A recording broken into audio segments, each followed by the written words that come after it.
Hey baddies and ghouls, Whimsy here, and because you clicked on this video, I'm going to let you in on a little secret. Okay, it's not exactly a secret, but it's good to use little knowledge that you can tuck away, and it's that you can request titles to be licensed from publishers.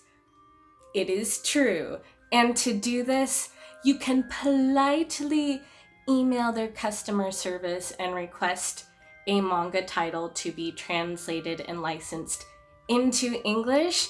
And one other alternative way, and I bring this up because it's happening now, is manga publishing companies occasionally put out surveys. They want to know what type of manga people want, so you can request titles there, and Seven Seas Manga is doing that now. And this isn't just like, oh, thank you for your note, we'll take note of what you want and then throw it away. They actually listen sometimes. So Seven Seas Manga, by popular demand, they published Our Dreams at Dusk in English, and it's a wonderful queer narrative with amazing visual psychological allegory, and I absolutely adore it.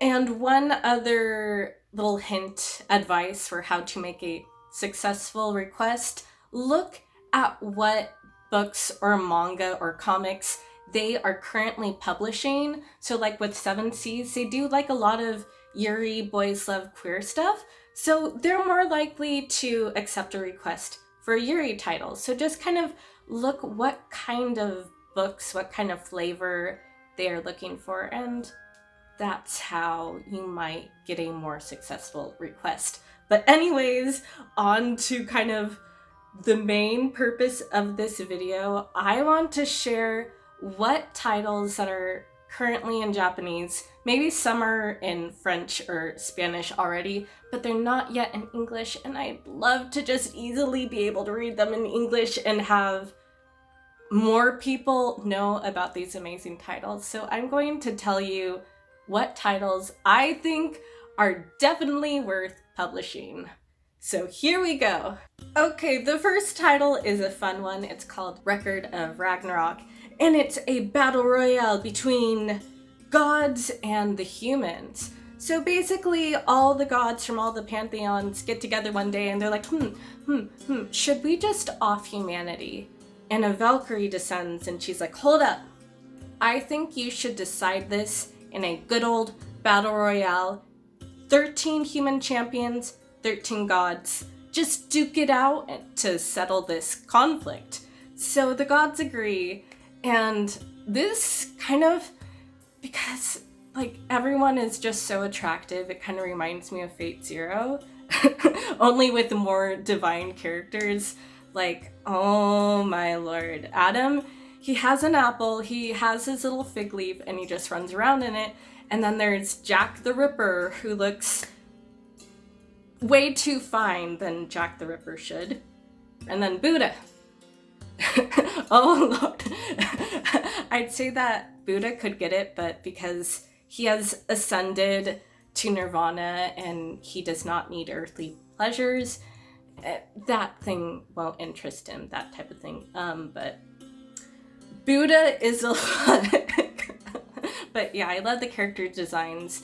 This looks like just a really fun battle royale tournament type manga, and I am down for it. I love me some mythology and history, even if it might not be the most accurate. Alright, the next one might be a little bit more historically accurate. It is based off of a real-life family of executioners, and the first one is called Innocent, and then there's the spin-off sequel, which follows a sister, but it follows a family of executioners right before like the eve of the French Revolutionary War, and because executioners played such a huge political role, there's all this melodrama and intrigue, and it is delicious and dark, and there's a lot of graphic drawn details, so fair gore warning there. It is heavy and bleak, but the artwork is absolutely gorgeous and I just want to frame it on my wall. So definitely Innocent is a good one if you love dark historical fantasies. Not fantasies, fiction! Historical fiction. Okay, if you don't want all the bloodshed but you still love the gothic kind of vein of stories, I definitely recommend Dokuhime. It also has political intrigue. It's about a princess who is slowly fed poison and molded into the perfect assassin. And then when she's sent to the enemy's land to assassinate someone, her heart becomes conflicted, and the artwork is beautiful as well. It is a josei, and there is a little bit more of a romance element to that. So Dokuhime is something that I'm really into because I love enemies to lovers trope, so I'm down with that one. Okay, the next one is really fun to say. It's Jagaaaaaan, and I think it's like jajan, jajan, like supposed to be a gun sound effect, but it's about a police officer who is bored of his job. He's bored of life until one day he is attacked by a parasitic creature that gives him a finger for a gun and is slowly threatening to consume him and take over his humanity by kind of appealing to his basest emotions and instincts. And it's kind of in the same vein of like Parasite or Tokyo Ghoul. So if you love stories that explore morality and what it means to be human by taking away someone's humanity, that's the kind of story you're gonna get here. So I recommend this one if you like psychological thrillers with action. Yeah. Okay, the next one is made by a fan of Tokyo Ghoul, and I promise I do actually have some sort of bizarre structure to this video for kind of, I try to group related titles. So this one is called Blue Phobia. It is about a man who wakes up on an island, a mysterious island, as a test subject, and he has no memories. However, he is broken out by a girl who has blue arms and tells him that he has a condition that he will slowly die from, that basically turns his body from like magical rock ore inside out, and it's slowly threatening to consume him. So together they try to figure out the secrets and mysteries of the island while finding out the secret behind their condition. So if you love kind of like weird sci-fi fantasy mysteries, kind of like the Amnesia game or Lost, this might just tickle your fancy.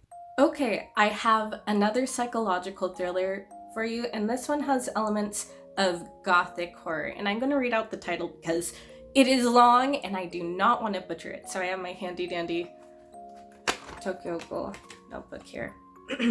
So the manga is called Seijo no Yurikago Dokujo no Hitsugi, and it follows the story of two brothers who have just lost their parents, so they're sent to a mysterious island which is overseen by a beautiful and kind nun. However, appearances aren't quite what they seem, and the nun has a very twisted sense of love. So if you love kind of like yandere type stories or The Promised Neverland, I think you will love this one.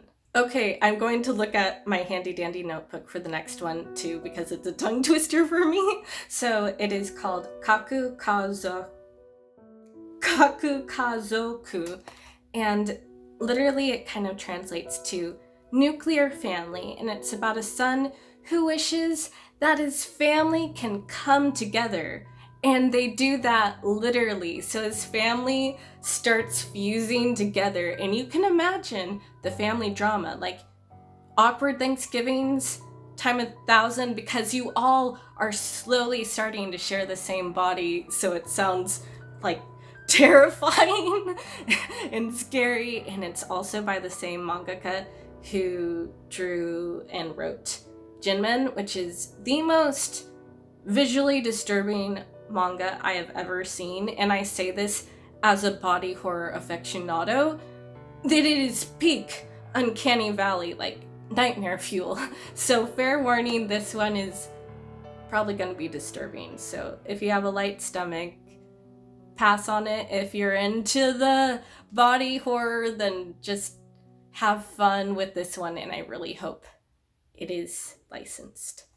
Okay, the next one is probably going to be a bit of a wait because it's only been a one-shot and there hasn't been volumes officially published in Japanese yet, but I really want this manga to succeed because I am just so in love with it, and it's called Gokurakugai Sanbandori no Ken, and I feel like premise-wise it hopped a little bit aboard the BNA and Beastars trend, so it follows a world where there are mythological creatures who are second-class citizens and live in the slums, and there's two adult humans who are siblings, and they're kind of mercenaries that take odd jobs, and one day a mermaid asks for their help to help find and rescue her mermaid sisters. And I am absolutely in love with this world building and the characters. Like, the lady reminds me of a female version of Uta, like appearance-wise. I think stylistically it might be called like Yankee, but I adore whatever her aesthetic is called.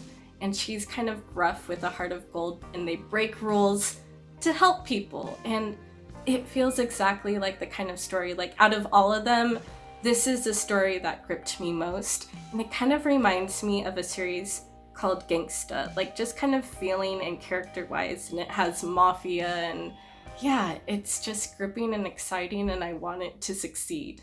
Okay, this is my last title, and I'm cheating a little bit because it has already been licensed, but it's stuck in digital jail, and this is Kasane, and it's about a hideous girl who's given an enchanted lipstick that allows her to steal people's faces, and there's theater involved, and it takes theater competition to a whole nother level. It is cutthroat, it is a psychological thriller, and it is a little bit graphic and kind of in the vein of, I would say, like Black Swan, Perfect Blue. So if you love kind of like competition and psychological thrillers and violence and mystery and intrigue, then Kasane seems like a really interesting read, and I want it to be released in a physical form. Oftentimes publishers start off digital because it costs a lot less than printing a book, so if enough people read it and it gets attention, then they give it a physical format. So I want physical copies because just visually for me, it's hard for my eyes to focus on digital print versus physical print, and I am a collector, so whoops. That's not a book, that's my handy dandy notebook. I'm old school paper-wise, but I love physical volumes so I can stare at their beautifulness. But I do hope they all get English licenses and physical releases eventually. You can request them if you see any that particularly intrigue you. I'm excited about the current state of the manga industry because sales are blooming right now. People's habits have changed because they're kind of stuck inside right now in America with less to do, especially in America. So manga sales, especially digital, have increased. I'm excited to see the manga industry blooming in America and in the West, because that means we get titles, more titles, faster. Okay, enough rambling. If I have mentioned any titles that you're interested in, you're like, yeah, I want to read that, feel free to let publishing companies know, and also let me know which ones you like in the comments. Also, if I missed a non-translated title that's just in Japanese right now, let me know so I can be aware of its greatness. As always, thanks for watching. Hang in there, stay well everyone. I'll catch you on the flip side. Yeah.